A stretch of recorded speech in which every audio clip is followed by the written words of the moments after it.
supuesto miembro del Instituto Nacional Browniano y hoy director de Educación de la Armada Argentina. Ya lo tenemos en línea, así que lo saludamos. ¿Cómo le va, contraalmirante? ¿Cómo está?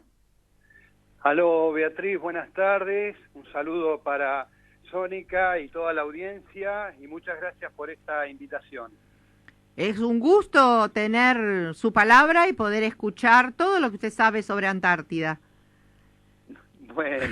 Bueno, desde ya, estamos próximos a un par de fechas que son realmente muy interesantes, ¿no es cierto?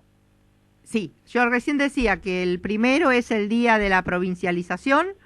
Claro. Y no dijimos, el 10 es el día de la reafirmación de los derechos argentinos. Exactamente, tal cual como acabas de mencionar, estas son dos fechas muy importantes y podemos sumarle una coincidencia con la del 1 de junio, que fue la creación del Comando Conjunto Antártico allá por el año 1970, ¿no es cierto? Vale decir, la primera de las fechas, por supuesto, tiene que ver con la integración que nosotros le damos al sector antártico argentino, a la provincia de Tierra del Fuego, en su momento territorio nacional de Tierra del Fuego, ya provincia de hace unos cuantos años. Ese sector que nosotros supimos calcar con el papel vegetal en las escuelas, que tiene así de forma de triángulo, de porción de pizza, ha fijado sus límites en la década del 40. Y es importante mencionarlo, ya si no me equivoco fue en 1948, es importante mencionarlo porque el año da una idea de qué era lo que estaba pasando en el mundo con la Antártida. Nosotros después hablamos del Tratado Antártico, pero el Tratado Antártico se firma en 1959, más de una década después que nosotros fijásemos nuestros límites de manera ya oficial en los reclamos, los derechos que tenemos sobre la Antártida. Además, también como ya, contraalmirante, como ya lo hemos hablado acá en el programa, la presencia argentina en la Antártida venía desde 1904, desde la expedición donde participó el alférez Sobral y la expedición de Nordenskiöld. Claro, exactamente. Nordenskiöld pasa por Argentina, el explorador sueco, con un buque noruego, allá en 1901, 1902 y 1903 inverna en Cerro Nevado, en la isla de Cerro Nevado, 2 años porque en realidad iban por uno, pero el Antártic, cuando los iba a buscar, se hundió y es ahí donde la Armada Argentina destaca a la corbeta Uruguay y rescata a la expedición de Nordenskiöld, de la cual formaba parte el oficial de Marina José María Sobral, y a la dotación del buque noruego, al mando de Capitán Larsen, que había quedado también naufragada en la isla Paulet. Además, en junio, el 23 de junio, si no me equivoco, de 1961, es la ratificación del Tratado Antártico. Pero vuelvo a insistir con las fechas, ¿no es cierto? Sí. O sea, nosotros hablamos de que el documento máximo que hay sobre la Antártida es el Tratado Antártico, de fecha firma 59 y ratificación 2 años después, cuando la Argentina, como recién mencionábamos, ya tiene una presencia ininterrumpida desde 1903-1904 en la base Orcadas, con el izamiento de la bandera argentina el 22 de febrero de 1904 en manos del argentino Hugo Acuñi, ¿no es cierto? Pues son muchos años, ¿no?, que Argentina está en forma permanente y bueno, sí, también nuestra convocatoria fue justamente por la creación del comando, por eso lo había convocado para que nos cuente un poco toda la evolución de todo dentro del siglo XX, cómo llegamos a esa situación, ¿no?, y cómo es la actual. Perfecto, Beatriz, sí. El 1 de junio, como mencionaba, digamos, se formaliza la manera de trabajar en las campañas antárticas. Si vamos un poquito antes, como para decir desde el inicio, podemos mencionar que la época de descubrimiento de la Antártida está entre 1815 y 1819. En el caso de la Argentina, el almirante Brown en su campaña hacia el Pacífico alcanza la latitud de 65 grados, y nosotros tenemos fijado a nivel mundial que el Tratado Antártico es de aplicación al sur del paralelo 60, obviamente incluye 65, y también a Carlos Timblom con el San Juan de Nepomuceno, un barco pesquero que ya merodeaba y pescaba y hacía sus faenas en aguas antárticas ahí en 1818 aproximadamente. Desde ahí hasta prácticamente el siglo XX, llegado a los 1900, muy pocas expediciones se adentraron en la Antártida, alguna francesa, la belga de Adrián de Gerlache, y prácticamente ya llegamos a 1901, que da un gran impulso porque fue motivo del Año Geofísico Internacional. Los años geofísicos internacionales, que no hubo uno solo, sino que hubo varios, para mencionar tres rápidamente importantes, 1901, 1957 y 2007, eran donde los países se comprometían simultáneamente a estudiar la Antártida. Bueno, eso motivó la expedición de Nordenhöl, por ejemplo. Y ahí, cuando la Argentina rescata a la expedición de Nordenhöl con Sobral y Larsen, la corbeta Uruguay se hace presente y prácticamente va a estar presente en las expediciones antárticas hasta 1923, con un par de ausencias donde fue reemplazada por buques pesqueros o balleneros por un tema de reparaciones. Pero, como dijimos que en 1904 la Argentina toma posesión del observatorio en Islas Orcadas, que es la base más antigua ocupada de forma permanente en la Antártida de todo el mundo, o sea, es la base decana, eso lo quiero aclarar. No hay otro país que tenga una base de ocupación permanente más antigua que la Argentina en Orcadas, no hay ninguno. El próximo país tarda 40 años en hacer algo similar. Pero bueno, a partir de ahí los relevos de Orcadas se producen mayoritariamente con la corbeta Uruguay casi hasta 1923. Y era la Armada la que hacía estos reemplazos con esta corbeta. Después se suman dos buques también muy emblemáticos, que eran el Pampa y el 1 de Mayo, de la Nueva Argentina, y en el medio cada tanto aparecía algún pesquero cuando la Armada no disponía de los buques, o porque estaban en otra actividad, o porque era necesario también a veces más de un buque. Hasta entonces, y podemos ya llegar a la década del 40 con tranquilidad, las actividades en la Antártida estaban máximamente monopolizadas en la Argentina por la Armada, con sus buques y sus expediciones, y en 1947 se funda la segunda de las bases argentinas, que es Melchior. En 1948 la tercera de las bases, que es Decepción, la funda la Armada. Recién en 1951 se funda la primera base del Ejército, que es San Martín. Hoy en día sabemos que tenemos 6 bases permanentes que tienen argentinos viviendo durante todo el año, hombres y mujeres, civiles y militares, que están en sus respectivas bases. Las vamos a mencionar rápidamente: Orcadas, de 1904, la base Marambio, que es la más conocida por la pista, del 29 de octubre del 69, San Martín, Esperanza, que es la que tiene la escuela dependiente también de la provincia de Tierra del Fuego, Belgrano 2 y Carlini, estación científica tal vez por excelencia y la que más nuclea el esfuerzo del área de la ciencia. Ahora, este crecimiento de bases obligaba una mayor organización, y junto con ello la llegada de las dos Fuerzas Armadas restantes, el Ejército ya en la década del 50, la Fuerza Aérea en 1961 y luego con Marambio en 69, y también para la década del 50 la creación del Instituto Antártico Argentino, por iniciativa del entonces general Pujato, le da una puerta formal a la ciencia que antes se venía realizando a través de personal científico del área de la oceanografía, que pertenecía principalmente al Servicio de Geografía Naval, ¿no es cierto?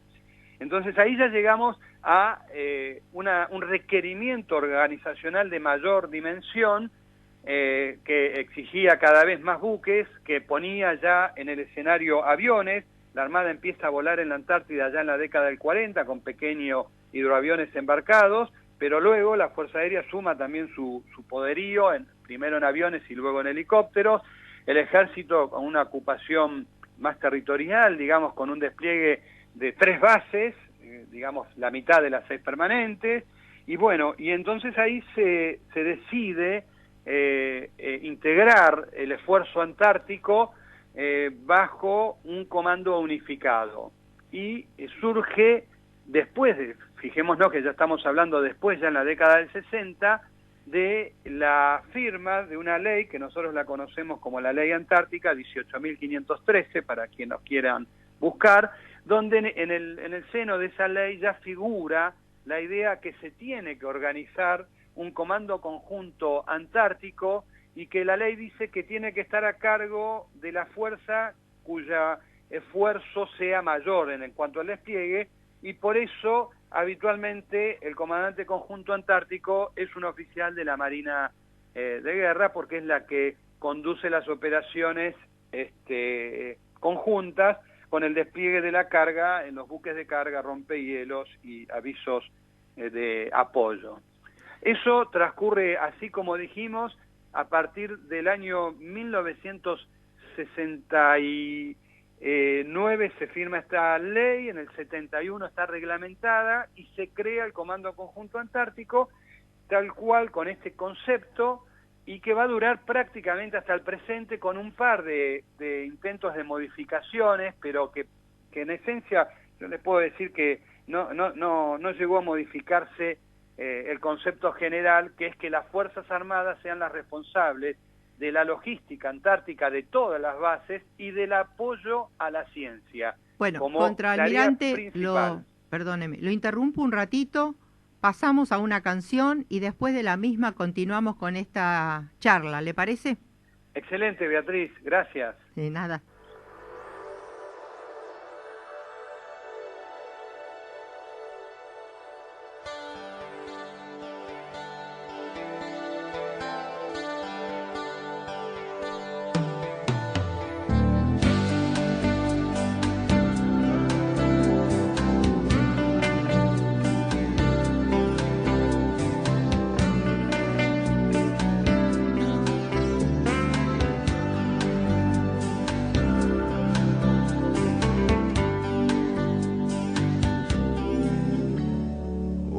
Mañana temprano desperté y la aventura entonces comenzó. Era un sueño tan querido, ahora es realidad. En todas partes se habla siempre de ti. En tu silencio profundo se halla la paz tan lejana. Niña blanca, tu mano vine a tocar.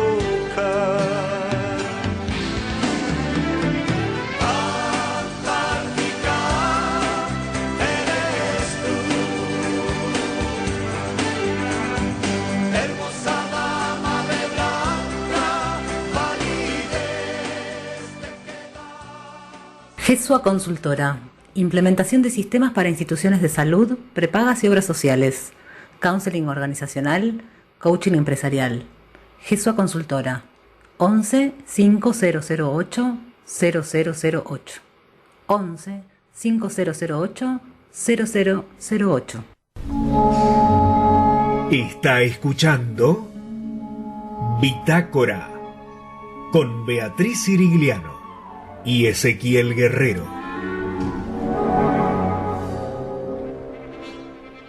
Bueno, escuchamos Canción Antártica por Zabaleta. ¿Le gustó, Contraalmirante, la canción? Sí, son muy emotivas. Nosotros tenemos además Himno de la Antártida, una obra de José Thierry, que es el mismo autor de la Marcha de Malvinas, tan conocida, ¿no es cierto?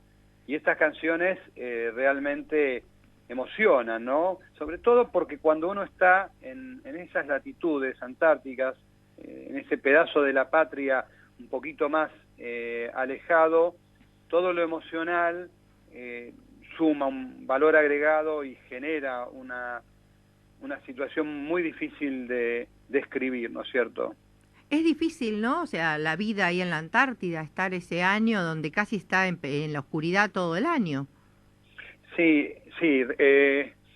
Yo no he tenido la experiencia de la invernada propiamente dicho, sido 12 expediciones distintas, he participado, pero conozco mucho la actividad y realmente, aún sin la invernada, el escenario antártico, ni bien uno arriba al escenario antártico, por naturaleza es hostil al hombre. Ya las temperaturas, los temporales, la geografía, lo desconocido, ya nos desplazamos en un lugar donde los mapas, las cartas náuticas, aún no han sido completamente terminadas, o sea, todavía a esta altura del siglo seguimos graficando esas cartas por varias razones, porque algunos sectores no fueron explorados y otras porque con el devenir de los años los glaciares han cambiado, los glaciares que llegan a la costa han cambiado su fisonomía, su contorno, entonces es necesario hacer nuevos relevamientos donde los perfiles del litoral tienen su propia evolución.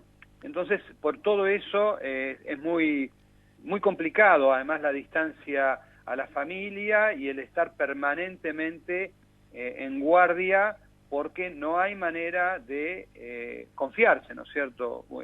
Digamos, los errores en la Antártida lamentablemente se pagan extremadamente caros.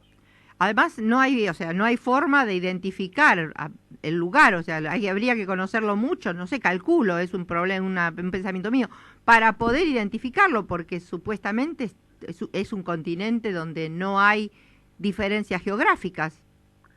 Bueno, en particular... es como una llanura, pero blanca.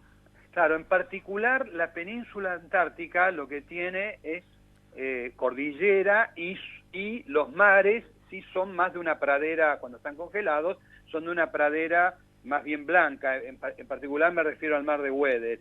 La península antártica, que podemos decir que geológicamente es la continuación de la cordillera de los Andes, tiene sus propias características, pero digamos, no es como no es un área sumamente conocida y además no ha sido navegada completamente y no están los relevamientos hechos, siempre uno encuentra hasta pequeños islotes nuevos que no están cartografiados y que o de repente encuentra algunos que están provisoriamente cartografiados y que no tienen nombre, ni siquiera tienen un topónimo con los que uno pueda referirse a ellos, ¿no es cierto? Y la geografía es bastante complicada porque justamente la zona suele ser azotada por los vientos provenientes de centros de baja presión con intensidades que han superado holgadamente los 250 kilómetros por hora, ¿no es cierto? Y con una frecuencia que es también elevada, o sea, en la Antártida, en nuestra zona, cerca de la península antártica, digamos, tenemos una frecuencia de mal tiempo y cercana a las 72 horas, o sea, es muy difícil tener más de 3 días de buen tiempo, y cuando hablo de buen tiempo estoy refiriéndome a que se puede trabajar con los buques, con las lanchas, con los helicópteros, no estoy hablando de días soleados, estoy hablando de condiciones de viento inferiores a los 40, 45 kilómetros por hora, eso ya nos da una alegría, temperaturas entre menos 15 grados bajo cero y 3 grados sobre cero, y una altura de olas inferior al 1,5 metros. O sea, eso ya son condiciones cuasi paradisíacas para... Sí, totalmente para adversas y nada agradables para vivir. Sí, totalmente. Además hay que tener en cuenta que la Antártida lo único que le ofrece al hombre es el agua en la forma del hielo. Si uno quiere destilar agua de mar, salada, desalinizarla también, y obviamente las piedras o el sector del lugar que uno los preserva para no afectar la naturaleza. En tiempos históricos, por supuesto, el hombre se valía de la captura de las focas, de las ballenas y de los pingüinos, inclusive también para alimentarse, ¿no es cierto?, o abrigarse con las pieles, con los cueros. Claro, por eso digo, pero además no, claro, es lo único que hay para proveerse naturalmente. Exactamente, el resto hay que llevarlo desde acá. Y esa es la importancia de la logística. Hay que alimentar, ¿no? 6 bases, todo un año, proveerles de todo. Sí, exactamente, exactamente. Hay que llevar el combustible, hay que llevar los elementos de construcción, hay que llevar los medicamentos, además de, por supuesto, el personal apropiado, que es especialmente seleccionado. O sea, existe en todos los ámbitos, ya sean militares o civiles, un procedimiento de selección que de alguna manera intenta garantizar esta aptitud para desenvolverse en la Antártida en periodos que pueden superar inclusive el año, 14 meses, 15 meses, y para eso hay que estar preparado física y mentalmente. Realmente el estado de salud es muy importante, hay que acordarse que no hay farmacias, son las farmacias, el buque lleva sus medicamentos, lleva su personal de medicina, enfermeros, etcétera, pero no es infinita esa provisión y suele ser también un tema de cooperación. O sea, cuando en alguna de las bases algún país tiene algún problema de salud, la confraternidad que existe en la Antártida automáticamente pone a disposición lo que se tiene para intentar ayudar a la persona que lo necesita. La Armada Argentina históricamente ha tenido colaboraciones, inclusive con envío de médicos, con envío cirujanos, personal de enfermería y medicinas en varias oportunidades a lo largo de la historia. Claro, porque tiene que haber una convivencia pacífica, ¿no? O sea, además que ya está dado por las leyes, por el tratado, pero en la realidad, si no hay una convivencia entre las diferentes naciones y se necesita, hay una eventualidad, alguno queda desprovisto, queda desprotegido. Exactamente, tal cual. Con respecto a la, digamos, convivencia, el Tratado Antártico es un buen ejemplo en ese sentido del espíritu de pacifismo. O sea, desde la firma, y podemos decir que tuvo que ver también algunos enfrentamientos entre algunos países en la Antártida, y en la época también de la Guerra Fría.